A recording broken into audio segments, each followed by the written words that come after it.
All right, we are live. Were you doing a test? I was making sure my mic worked after yesterday. A check after yesterday's debacle? Absolutely. Yeah, we if you were on yesterday's live online, you're probably not here today.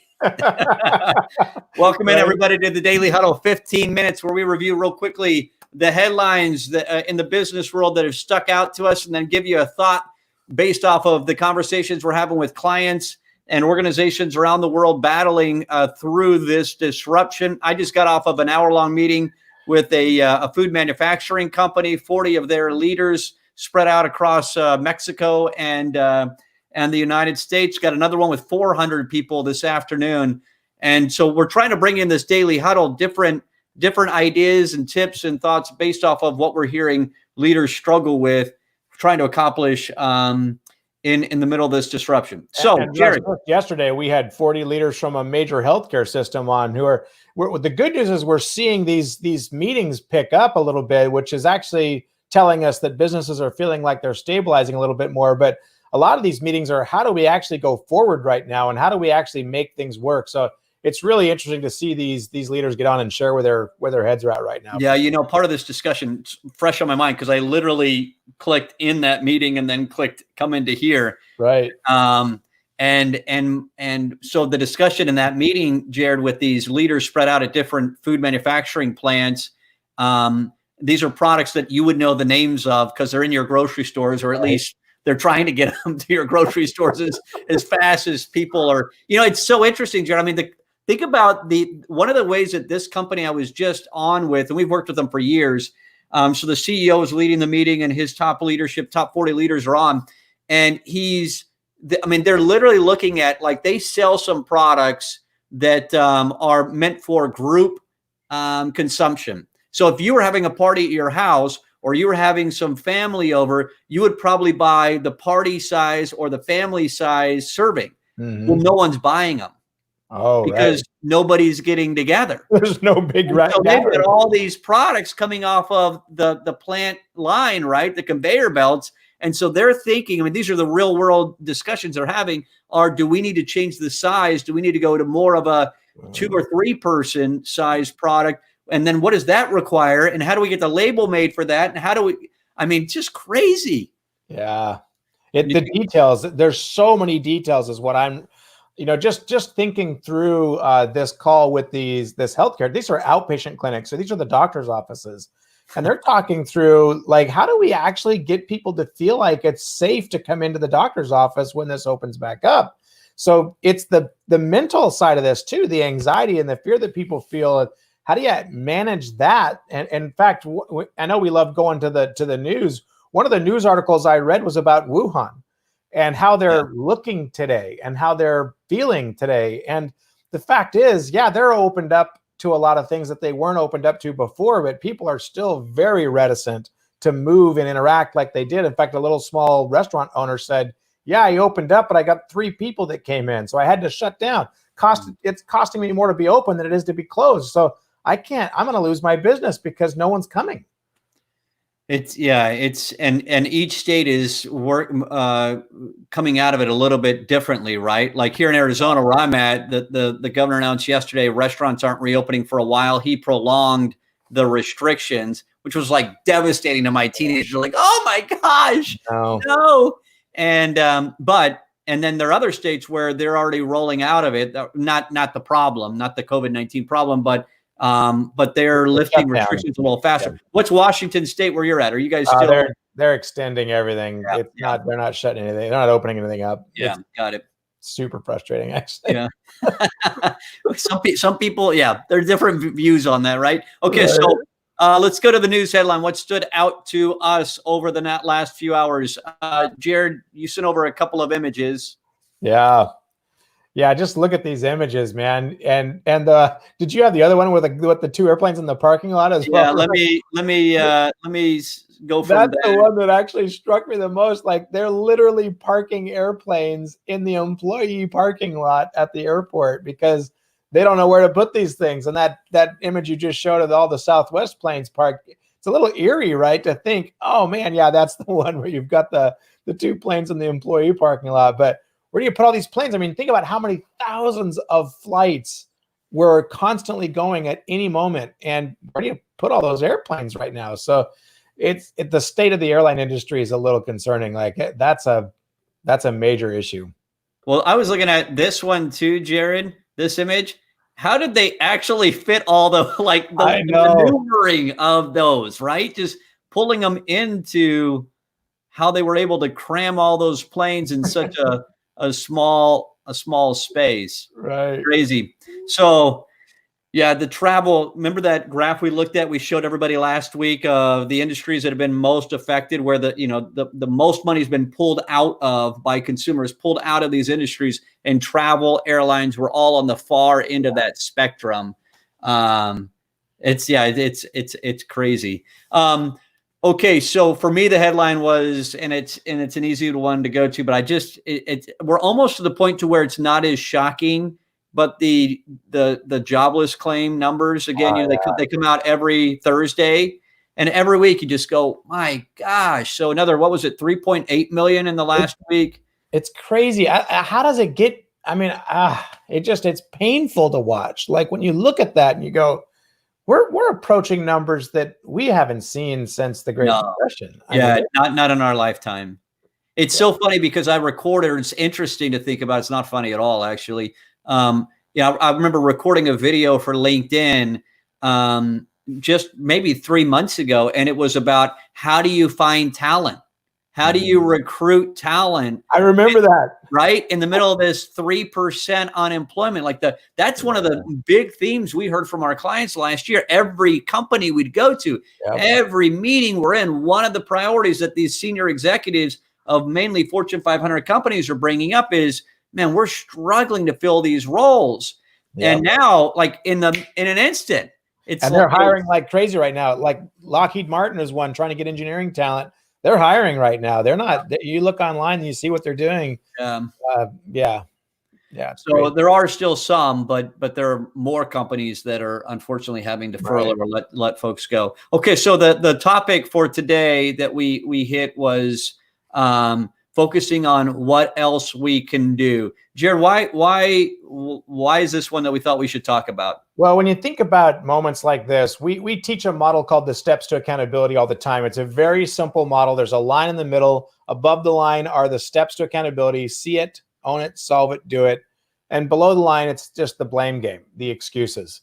And that construct is actually, let me hit my guy. That construct is actually really interesting when you think about how those two interplay with each other. That line, above the line or below the line, becomes something that's actually, when you think about how simple that is in your mind, it's easy to put yourself in, well, am I below the line right now or am I above the line? It's a great check.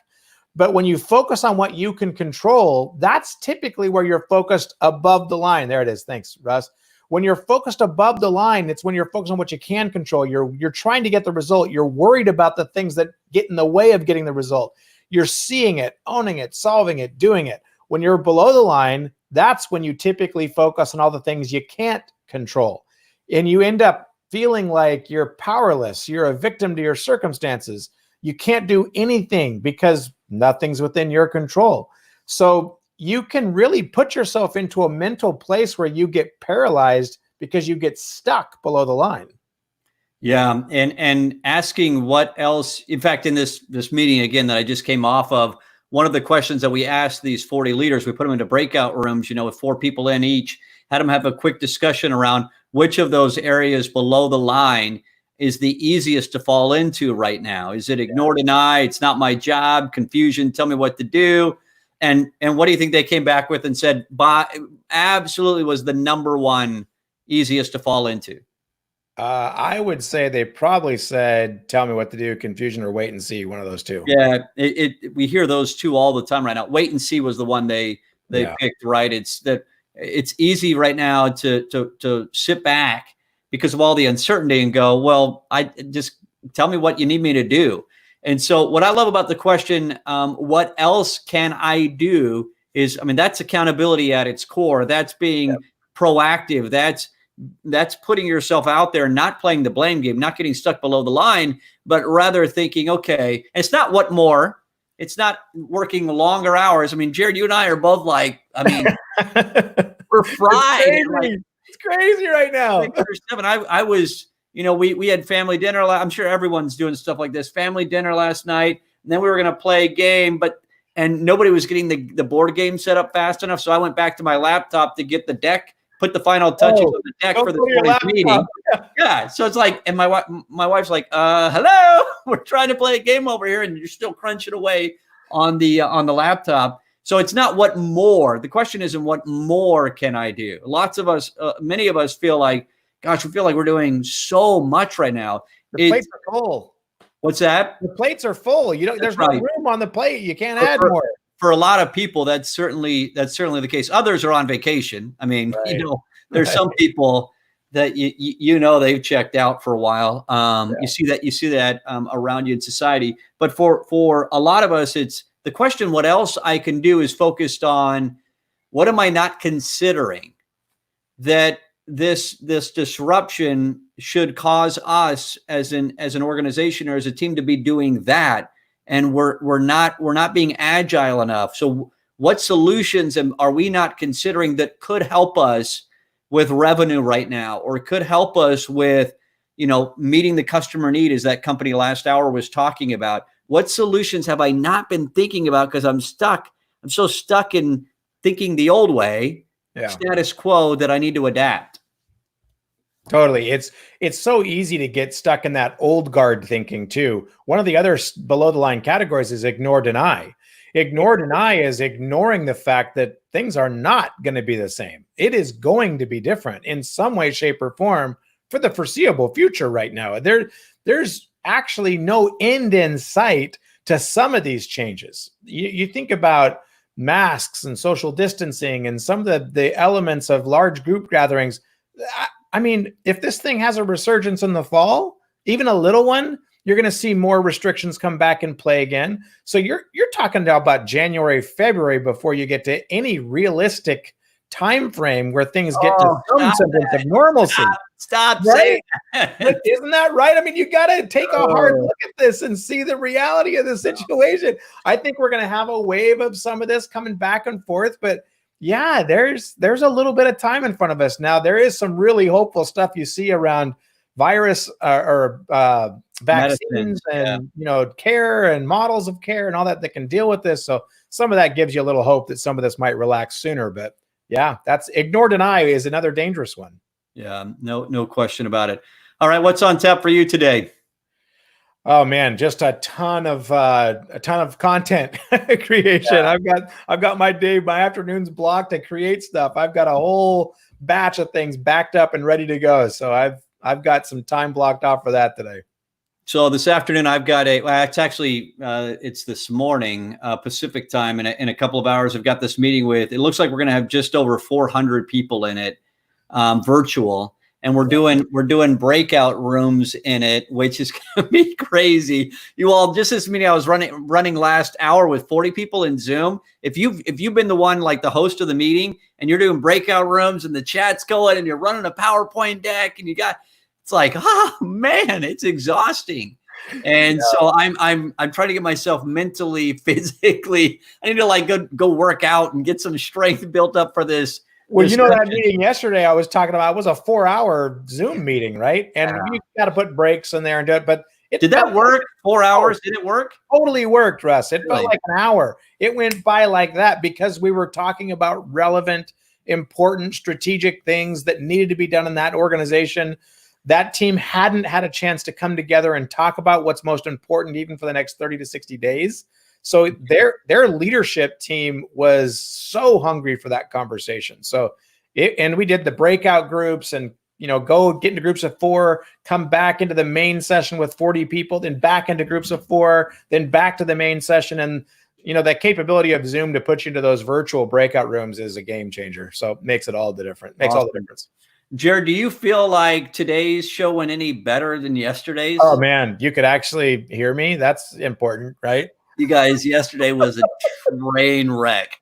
I mean, when Jared started talking about that communist stuff, in addition to all the mic problems we had. I've never lost it in a live meeting before. That was so bad. It's still live on my Facebook feed. It's still up. You deleted it off of your Facebook feed. I left it maybe I on had to mine. leave that You sucker go within watch 60 seconds after we finished. I mean, I'm like, I have to destroy the evidence that ever happened.